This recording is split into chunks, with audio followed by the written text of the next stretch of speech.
A graça e a paz, amados irmãos, eu sou o seminarista Davi e para mim é um grande prazer e satisfação poder estar aqui com vocês. Hoje nós vamos dar um breve estudo sobre angelologia, o estudo dos anjos, né?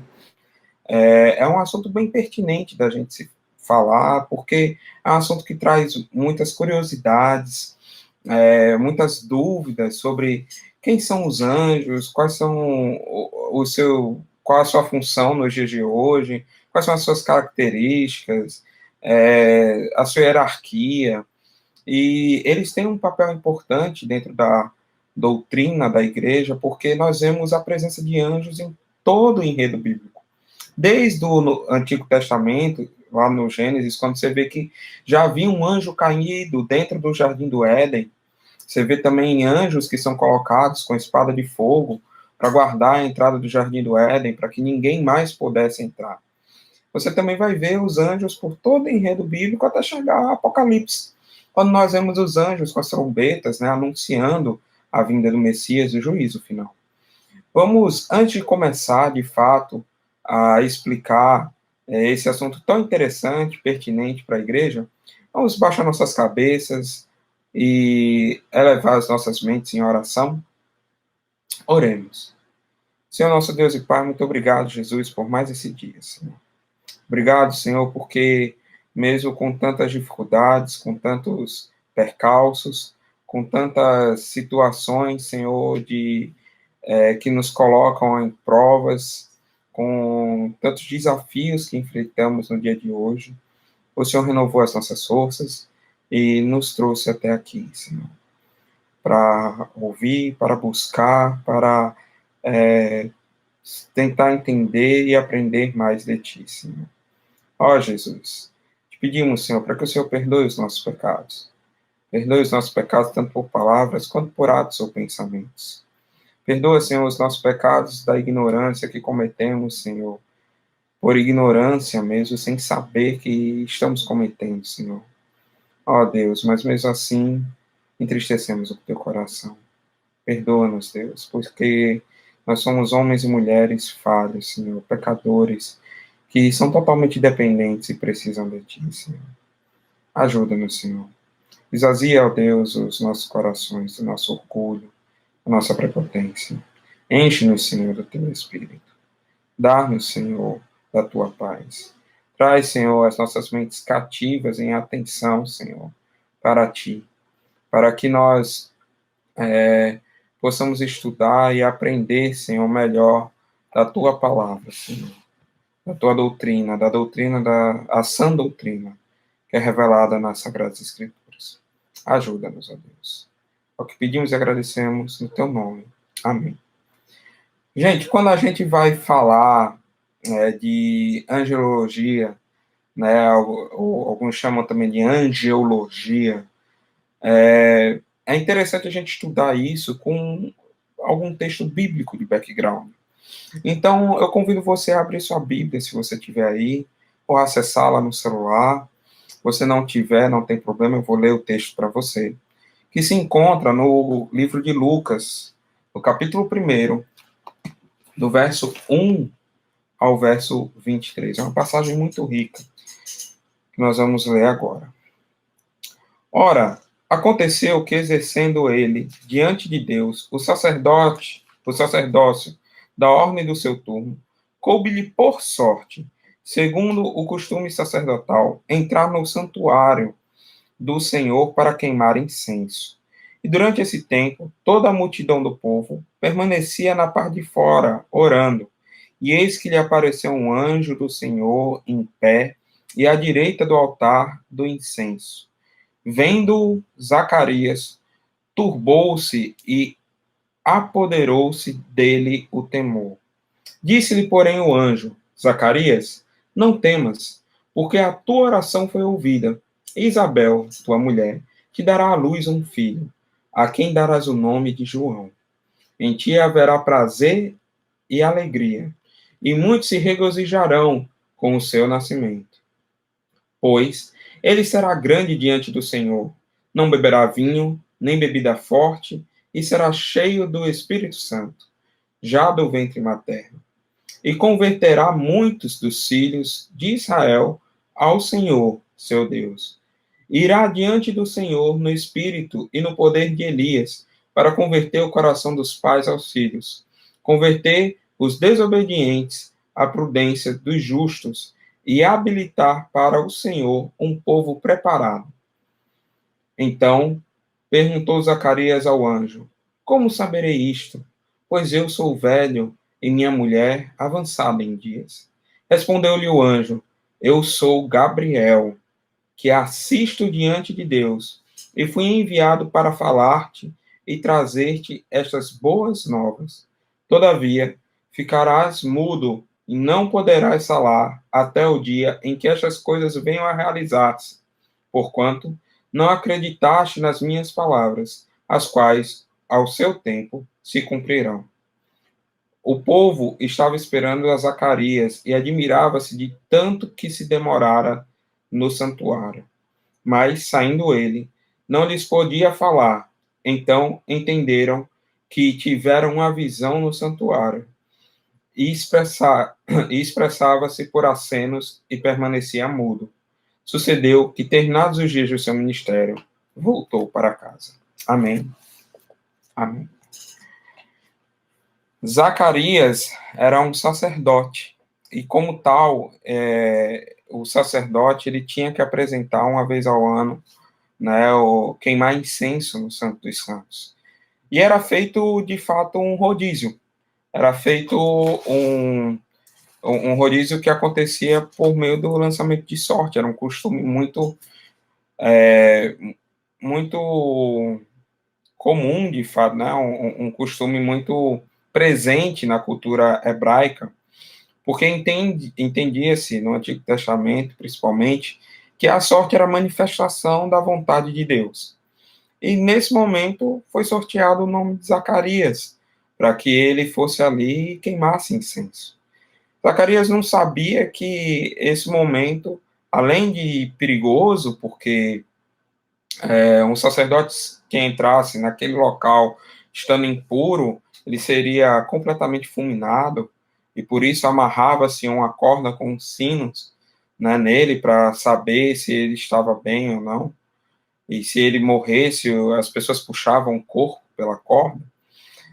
Zacarias não sabia que, além desse perigo todo, ele ainda teria um encontro de fato com um anjo. E é o que acontece, né? Se você for ver historicamente, na verdade, poderia ser que um sacerdote passasse todo o seu ministério, toda a sua vida ali, sem ao menos aparecer realmente para queimar incenso no Santíssimo Lugar, porque era feito na sorte, havia um contingente também muito grande de ordens sacerdotais, né? Então, foi algo que Deus, de fato, colocou num momento específico para que Zacarias tivesse um encontro com o anjo Gabriel.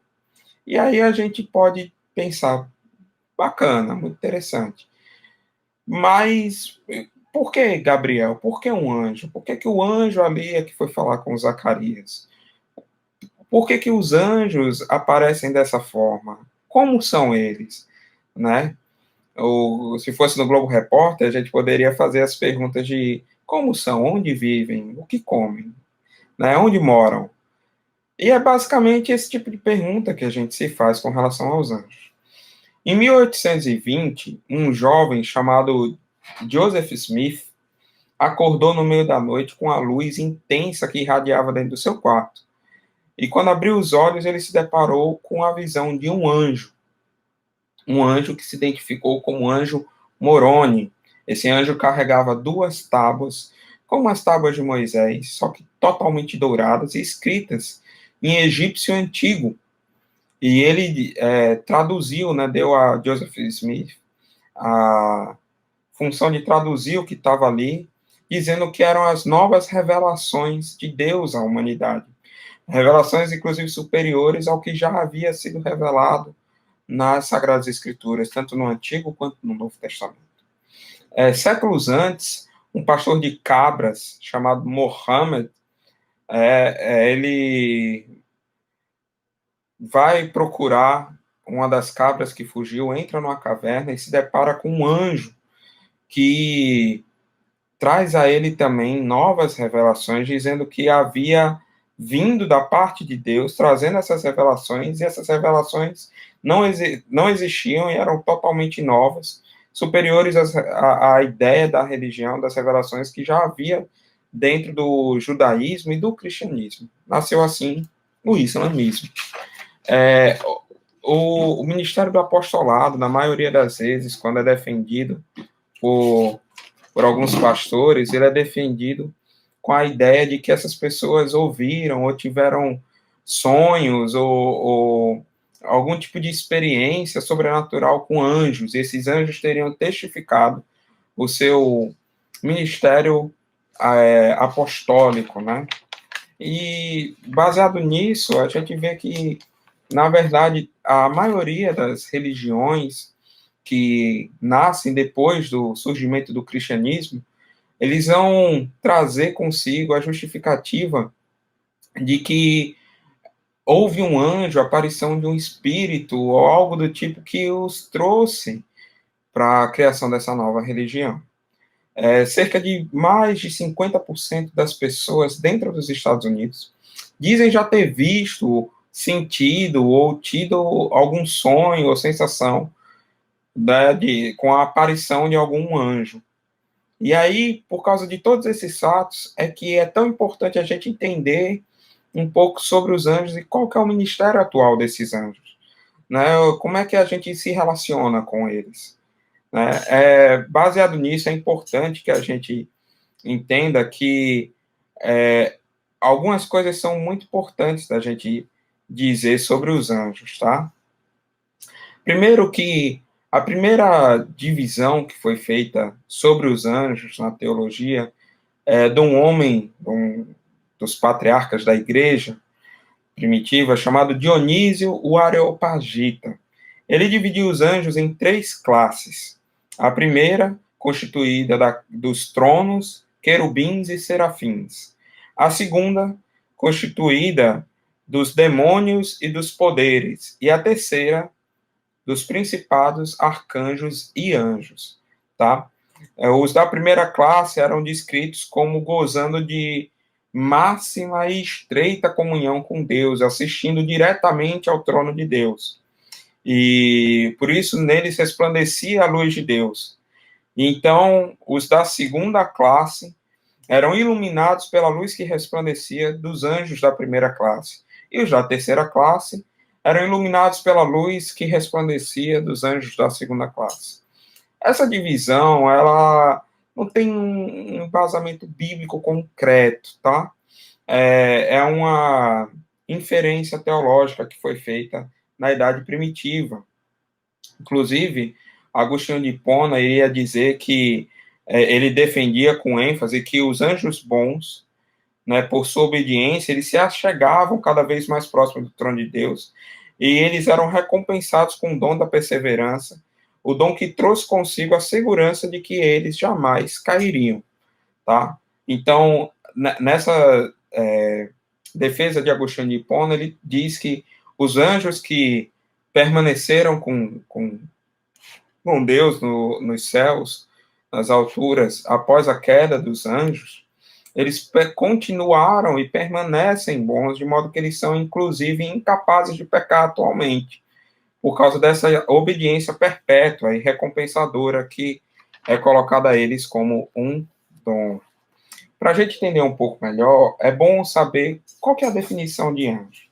Eu trouxe uma definição bem interessante que se encontra na Confissão Belga, que é uma confissão reformada, tanto quanto a de Westminster ou a de Heidelberg, e a gente pode se pautar um pouco por ela. Também é uma definição que é descrita no livro de Teologia Sistemática, do Luiz Berkhoff, né? Um bom livro aí para quem quiser estudar um pouco mais sobre teologia sistemática e doutrina.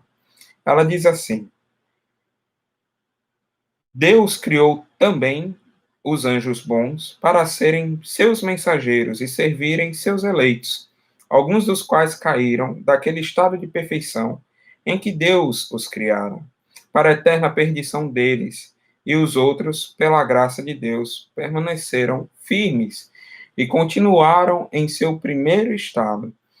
Os demônios e os maus espíritos são tão depravados que são inimigos de Deus e de todo o bem, no máximo das suas capacidades, como assassinos que lutam pela ruína da igreja e de cada um dos seus membros, e pela destruição de todos, com seus vis e estratagemas, e, portanto, por sua iniquidade, estão sentenciados à perdição eterna, em diária expectação dos seus horríveis tormentos. É bem interessante aqui, né, a questão de que os anjos caíram e foi dado aos anjos que caíram uma sentença completa de perdição eterna. E eles sabem que estão condenados e aguardam, né, eles estão com, eles expectam os seus horríveis tormentos que estão por vir. Se você for fazer uma comparação, o homem também caiu, mas Deus, em sua imensa benevolência, deu aos homens a chance de reconciliação que ele não deu aos anjos. Né? Esse é um ponto bacana, uma curiosidade para a gente pensar um pouco sobre. Porque Deus deu ao homem a capacidade da reconciliação por um intermédio do sacrifício de Jesus Cristo. Mas aos anjos isso não foi dado. Uma coisa bacana também que a Confissão Belga que a gente acabou de ler aqui diz sobre os anjos é que Deus os criou. É o primeiro ponto. Os anjos são criaturas de Deus, não são seres autogerados, autossuficientes. Alguns dogmas e momentos da igreja houveram hereges, né, que levaram para si doutrinas de adoração e culto aos anjos. Isso aconteceu muito nos primeiros séculos, principalmente com a expansão do cristianismo sobre a Europa, quando os cristãos começaram a ter contato com povos pagãos, né, em que esses povos, eles, por terem uma cultura de mitologia e de misticismo muito profundo, dentro da igreja eles começaram a tentar colocar doutrinas de adoração e culto aos anjos, como que os anjos fossem algo como deuses ou semideuses. Essa doutrina é totalmente errada, totalmente anticristã, né? É uma doutrina demoníaca, tá? Os anjos são criaturas de Deus, são mensageiros de Deus e estão para servir a Deus. Não são deuses, não são autogerados, não são detentores de todo o poder, ok? Então, isso é muito importante, porque às vezes você ainda consegue ver isso, principalmente na ideia do anjo da guarda. Existem pessoas que acendem velas para o anjo da guarda, que fazem orações ao anjo da guarda, e coisas nesse sentido. A gente ainda tem um resquício dessa teologia, dessa doutrina diabólica, tá? Isso não deve acontecer, porque o único que é digno do nosso louvor e adoração e das nossas orações é o próprio Deus, né? E os mandamentos, né, já dizem muito claramente, né? Ama o teu Deus sobre todas as coisas, né? Não farás para ti imagens de esculturas, né? Nem ídolos, nem nada desse tipo.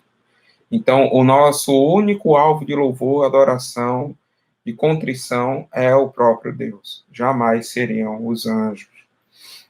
Um outro aspecto que ele coloca aqui é que os anjos são mensageiros, né? São mensageiros de Deus e eles servem aos seus eleitos. Se você for ver no contexto bíblico, a maioria das vezes em que há aparições de anjos, esses anjos aparecem trazendo algum tipo de mensagem de Deus a alguém, tá? No Antigo Testamento, isso aconteceu em diversos momentos, né? No Novo Testamento, você também vê algumas passagens com relação a isso. Você tem no Antigo Testamento, por exemplo, Jacó e o anjo, né? Você tem a aparição dos anjos ali, com Abraão, os anjos que depois vão a Sodoma e Gomorra e destroem Sodoma e Gomorra. Você tem O próprio anjo Gabriel, que aparece tanto no Antigo quanto no Novo Testamento. No Novo Testamento, quando ele traz a mensagem aqui a Zacarias, em Lucas, como a gente acabou de ler, Lucas 1, também traz a Maria e depois também com José, esposo de Maria. Então você tem no Apocalipse os anjos que também, através das trombetas, trazem a mensagem do anúncio, né, do juízo final, das tribulações. Então os anjos são de fato mensageiros de Deus. É interessante colocar dessa forma, porque a palavra do grego ângelo tem o sentido de mensageiro. Tanto que na Septuaginta, quando o livro de Malaquias foi traduzido, ele foi traduzido como ângelo, porque Malaquias no hebraico significa mensageiro, né? O mensageiro de Deus, ou aquele que porta a mensagem, né? Ele tem esse sentido, e aí ele é traduzido na Septuaginta para ângelo, que significa também mensageiro, e que é a raiz do nome anjo, né? Que a gente tem aqui no português. Eles são, de fato, mensageiros, e eles trazem boas novas ao povo de Deus e assistem o povo de Deus, principalmente. Essa ideia da assistência que ele nos dá, é daí que surge essa teologia do anjo da guarda. Durante muitos séculos, isso foi muito defendido por alguns teólogos, inclusive protestantes. Contudo, os anjos eles nos assistem de modo mais geral, né, segundo o decreto e a missão que Deus nos dá. Você não tem um anjo seu que é seu subordinado, que trabalha para você. Não. Mas os anjos nos assistem por sermos povo eleito de Deus e assistem à igreja do Senhor. É importante a gente frisar alguns pontos dentro da teologia que nos mostram, né, historicamente, como a igreja tem tratado essa questão dos anjos. Primeiro, houve alguns questionamentos sobre como é que foi essa questão da queda, em que momento houve a queda dos anjos.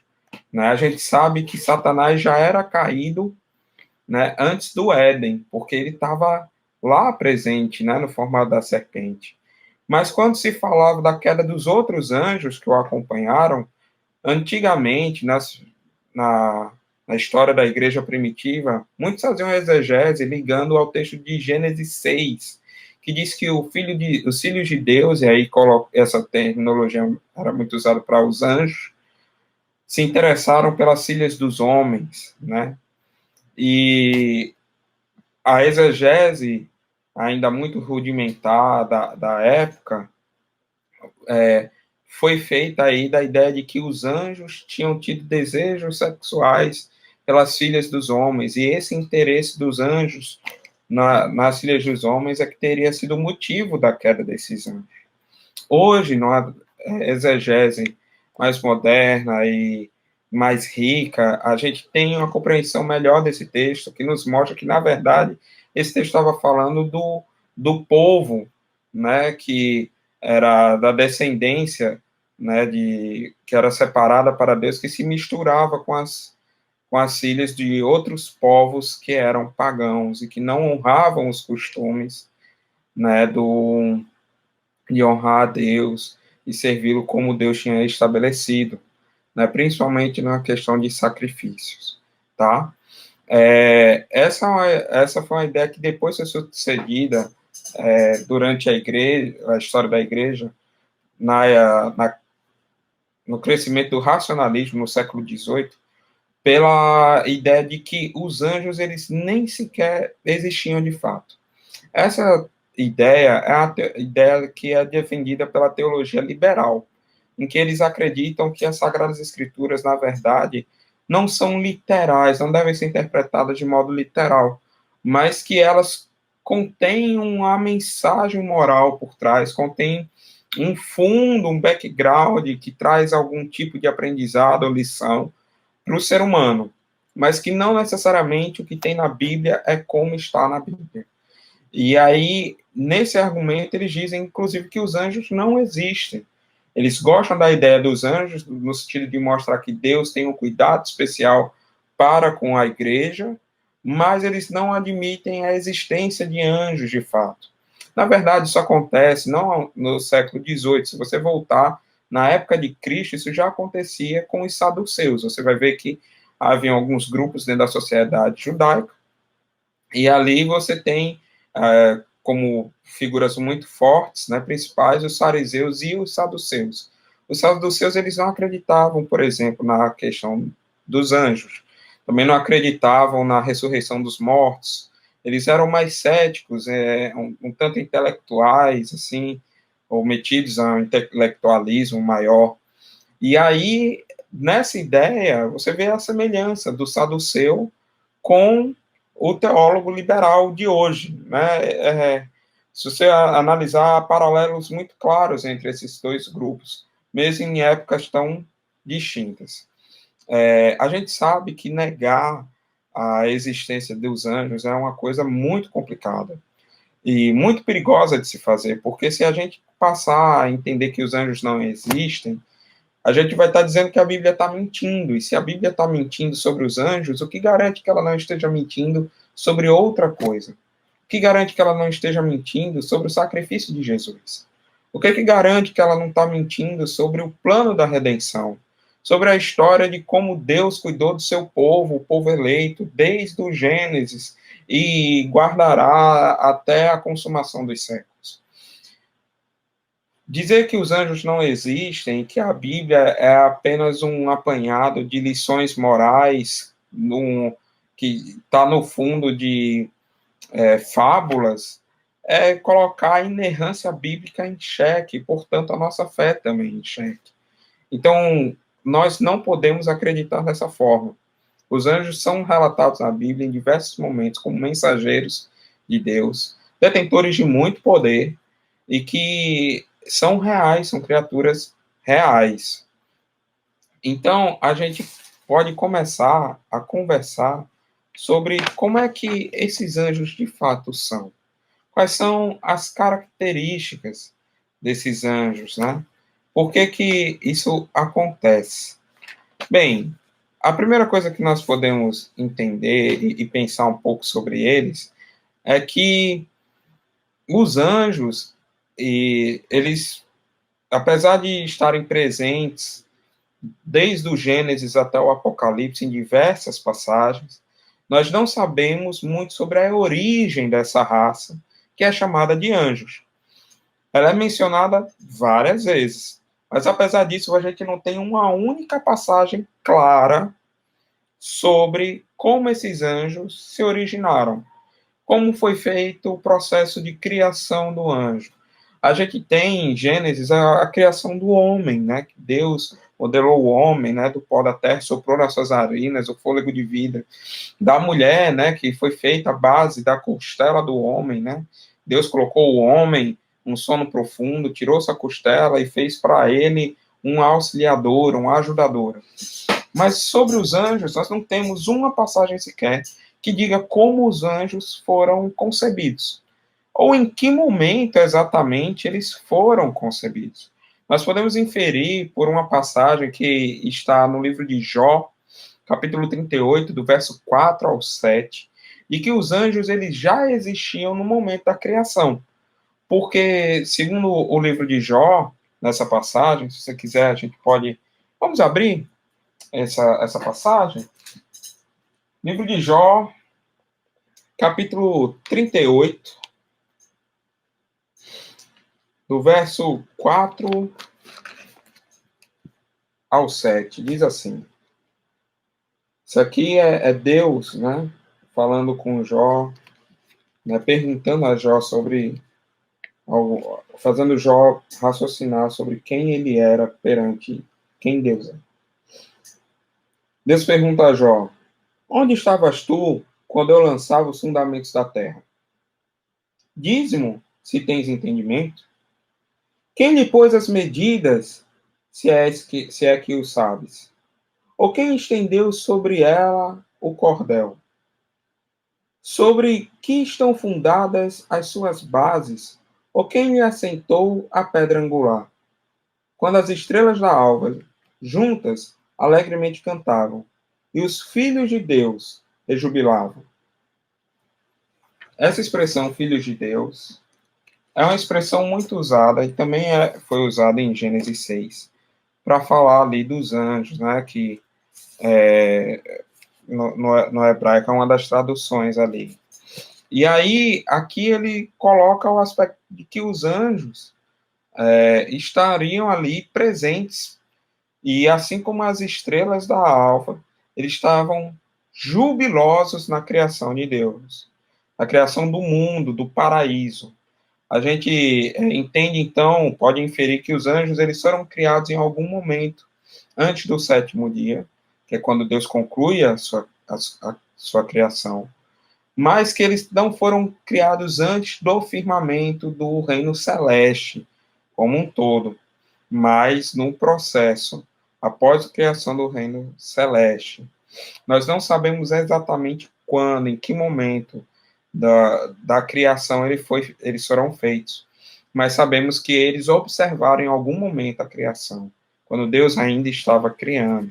Podemos inferir isso, que eles tenham sido criados antes do homem, inclusive, porque havia também, a gente sabe, na narrativa do Gênesis, que havia um anjo caído dentro do Éden.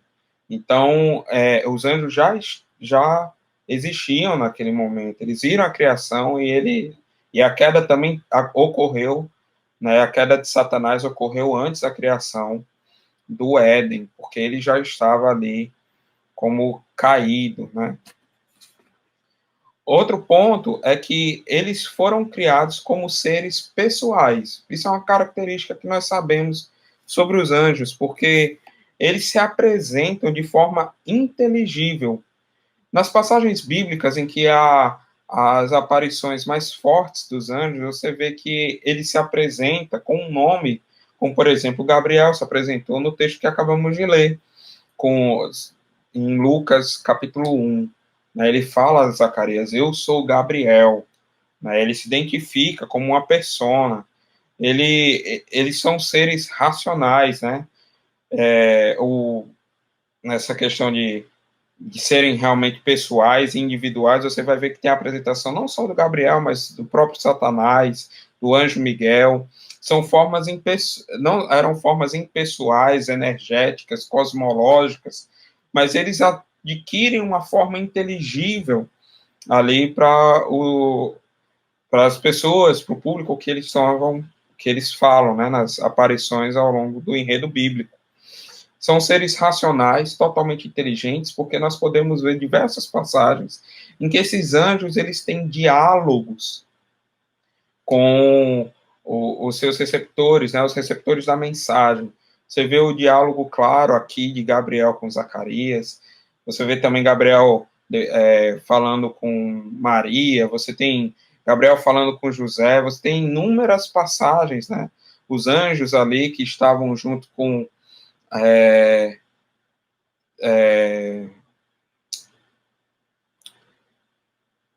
os anjos que estavam juntos com Abraão, né, antes da destruição de Sodoma e Gomorra, há um diálogo ali. Você vê que quando eles chegam em Sodoma e Gomorra, eles falam com Ló, são seres completamente inteligíveis, né, seres muito inteligentes. Eles são seres também invisíveis por natureza, mas que podem tornar-se visíveis. O texto, no verso 11 do livro de Lucas, diz o seguinte, Lucas capítulo 1, deixa eu abrir aqui novamente. Lucas capítulo 1, verso 11, diz o seguinte, e eis que lhe apareceu um anjo do Senhor, em pé à direita do altar do incenso. Esse termo apareceu do grego, ele tem o sentido de trazer à tona, trazer à vista o que estava oculto. Uma boa tradução para esse termo aqui, em vez de apareceu, seria revelou-se. Então, o anjo ele já estava ali presente, mas ele se torna visível a Zacarias. Os anjos eles têm essa característica muito, muito forte. Esse texto traz esse significado bem interessante de que ele já estava ali anteriormente, ele apenas se revelou a Zacarias.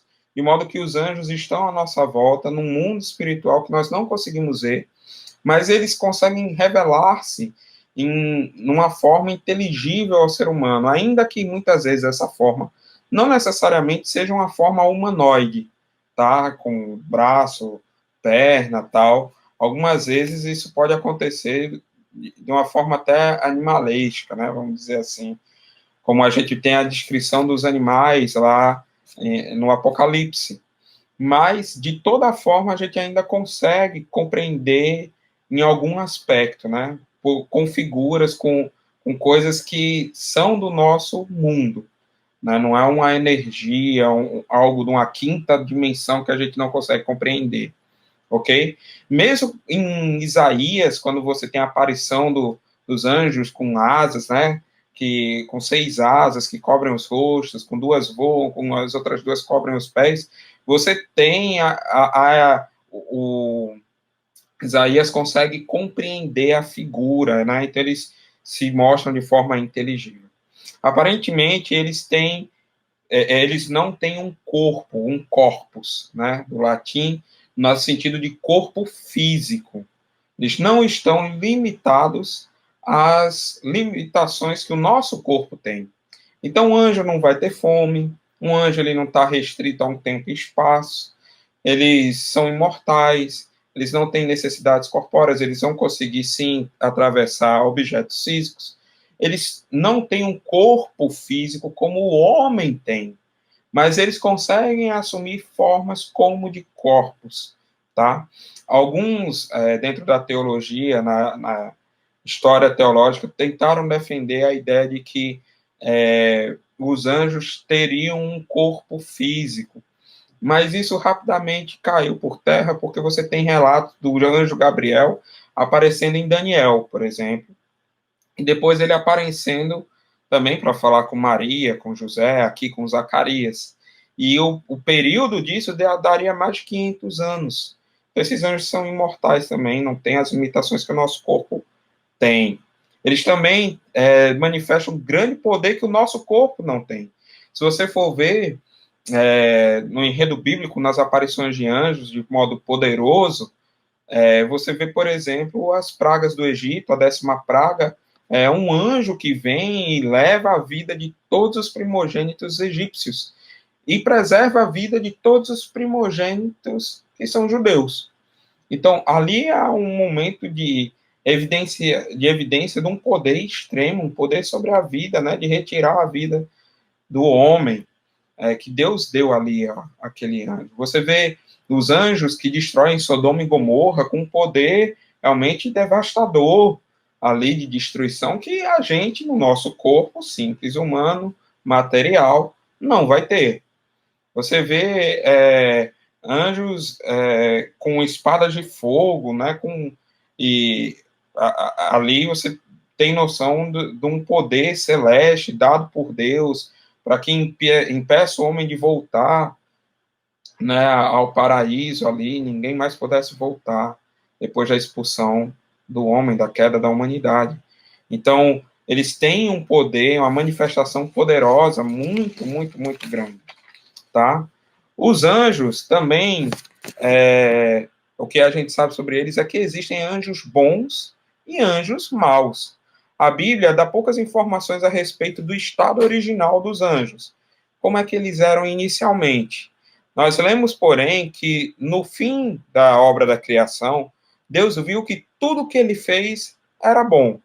Além disso, nos textos de João 8:44, 2 Pedro 2:4, Judas 6, dá para pressupor que havia uma boa condição original para todos os anjos, tá? Os anjos bons são chamados anjos eleitos. Anjos que são chamados anjos eleitos segundo o texto de 1 Timóteo 5:21. E aí, Berkoff vai dizer que estes, evidentemente, receberam, além da graça de que foram dotados todos os anjos, graça suficiente para habitá-los a manter a sua posição, uma graça especial de perseverança pela qual foram confirmados em sua condição.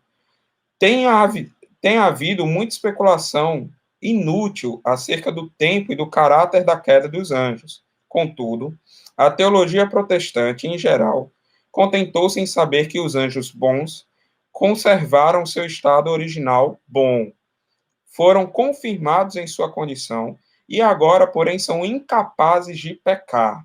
São chamados face de Deus, ou são chamados não somente santos anjos, mas também anjos de luz, segundo o texto de 2 Coríntios 11, 14. Sempre contemplam a face de Deus, conforme o texto de Mateus 18, 10. Servem-nos de exemplo na prática da vontade de Deus, segundo Mateus 6, 10, e também têm vida imortal, segundo Lucas 20, 36. O número e a organização dos anjos não se sabe bem ao certo. Estima-se que alguns fizeram cálculos em termos de legiões, porque o próprio Cristo disse, né, que se ele clamasse aos céus, pedisse ao Pai, ele mandaria uma legião de anjos, né, destruiria o mundo. Então, alguns fizeram cálculos com relação a isso, mas, sinceramente, é pura especulação. A gente só vai saber a quantidade dos anjos, a organização deles, de fato, quando nós estivermos nos céus. Sabemos que eles são mais poderosos que nós, que eles têm algum tipo de organização, porque Gabriel, quando ele se apresenta no verso 19, ele diz que ele assiste diretamente do trono de Deus, né, estando constantemente na presença de Deus. E é isso. Mas, basicamente, você não tem mais detalhes sobre isso. É como se ele dissesse, você sabe com quem está falando? É o que ele basicamente diz para Zacarias. Então, ele se coloca numa posição de autoridade. Isso nos leva a inferir que existe algum tipo de organização, mas a gente não consegue dizer ao certo como que é essa organização angelical, tá? Eles são mensageiros de Deus, enviados para servir, né, a nós como eleitos de Deus. E a visitação de um anjo no Antigo Testamento, ela equivalia à própria presença de Deus, por eles serem mensageiros de Deus, né?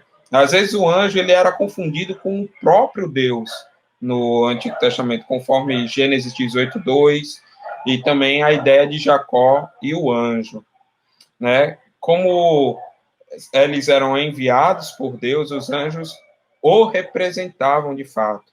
E por isso, muitos, quando olhavam para os anjos, e é a reação comum de todos, é o temor e o tremor. Porque quando um anjo aparecia, um anjo que aparece, ele revela a glória de Deus. São representantes, mensageiros de Deus. E aí, o que é importante para a gente é pensar qual que é a nossa atitude com relação aos anjos no dia de hoje. Porque, embora os anjos tenham sido enviados de Deus para momentos específicos, especiais, únicos na história, a gente sabe que eles ainda continuam a atuar nos dias de hoje. E isso é importante. Eles continuam a se manifestar. Eu acredito que eles continuam se manifestando e assistindo à Igreja do Senhor. Isso não tenho dúvida. Mas não acredito que seja mais da mesma forma e intensidade de antigamente, no Antigo Testamento, né? Ou antes ali do ato de Pentecostes e tal. Eles continuam nos auxiliando nas ordenanças que Deus deu à igreja. E aí a gente tem que ter um pouco de cuidado, porque da mesma forma que existem anjos bons, a gente sabe que houveram anjos caídos, anjos maus. E como é que a gente vai conseguir discernir o que é um anjo bom e o que é um anjo mau, né? Então, existem 4 pontos que devem nos guiar nessas questões. O primeiro é que a Bíblia nos ensina que há uma parte desses anjos que foram criados por Deus, debaixo da orientação de Deus, né? E que caíram, né? Segundo a orientação de Satanás com ele, que significa que eles se tornaram adversários e se rebelaram contra Deus. especialmente contra a raça humana também, né? E usando os poderes com que foram criados, eles agora procuram espalhar o mal, enganar os seres humanos, separar-nos de Deus e destruir-nos completamente.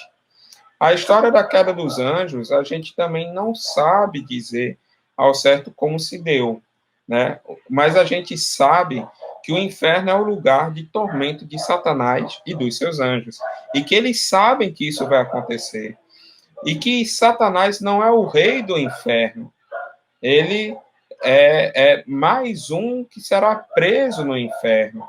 Ali ele está solto, mas será preso, ele será ali torturado, vai sofrer horrores também.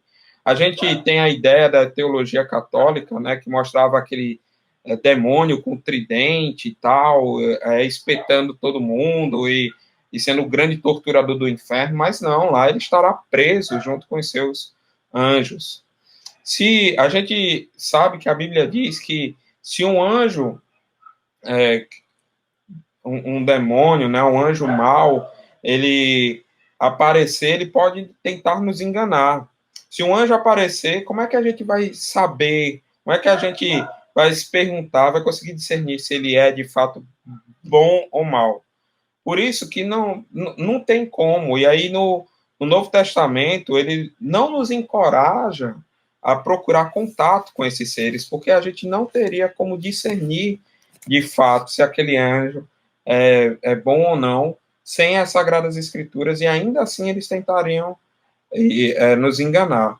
Em Gálatas 6, 9, capítulo 1, 6, 9, Paulo aumenta a possibilidade de que um anjo apareça pregando um novo evangelho, como a gente sabe que já aconteceu aí em alguns momentos, principalmente ali com a questão dos mormons, e que se isso acontecesse, nós devíamos chamá-lo de anátema, de maldito, não acreditar nele. Em 2 Coríntios 11, Paulo adverte sobre Satanás, que é um anjo que, para nos enganar, pode se transformar num anjo de luz, né? Em Colossenses 2,16, Paulo também fala contra uma heresia que foi criada como causa de pessoas que haviam sido enganadas por anjos, né, e caídos. Eles acreditavam que esses anjos eles deviam ser motivo de culto, né? A gente já falou sobre isso no início aqui da mensagem. Então, você vê que isso acontece, né, para tentar enganar. O próprio Satanás, que era um anjo de luz, ele aparece para o próprio Cristo tentando enganá-lo ali no deserto. Quanto mais para nós. Por isso, nós, como seres humanos e igreja, nós não devemos buscar contato com anjos. Não somos encorajados para isso em nenhum momento no Novo Testamento, na Bíblia. Mas sabemos que eles existem, sabemos que eles são mensageiros de Deus, né, os anjos bons, e sabemos que eles estão ali nos assistindo na obra de Deus. Isso é bem importante da gente entender. Que eles, como mensageiros, também representam a glória de Deus, e que diante dos anjos do Senhor nós devemos ter temor e tremor. Não em adoração a eles, mas em adoração ao próprio Deus. Amém? Vamos orar? Abaixe sua cabeça comigo, leve o seu pensamento a Deus. Senhor, nosso Deus e Pai, muito obrigado, Jesus, porque o Senhor nos concedeu esse tempo de estudo da Tua Palavra, para que nós pudéssemos entender um pouco mais sobre o ministério dos anjos, quem eles são, e como nós devemos lidar, Senhor, com eles. Obrigado, Senhor, porque o Senhor, através da figura deles, nos mostra o Teu cuidado com a Tua igreja, com o Teu povo, conosco, Senhor, de modo pessoal, Senhor. Obrigado, Jesus, porque o Senhor nos fez, Senhor, assim como eles, participantes da história da redenção. Ó Deus, te pedimos, Senhor, para que o Senhor nos guarde, Senhor, e nos conceda um bom resto de semana na Tua paz, no Teu Espírito. Agradecemos, Senhor, pela vida da nossa igreja. Agradecemos, Senhor, porque o Senhor é vivo em nós, Senhor. Dá-nos, Senhor, do Teu poder, da Tua unção, da Tua paz, Senhor, que excede todo entendimento. Guarda as nossas famílias, esteja conosco, desde agora e para sempre. Amém. Amém? Amém. Gente, fiquem com Deus, foi um prazer estar com vocês.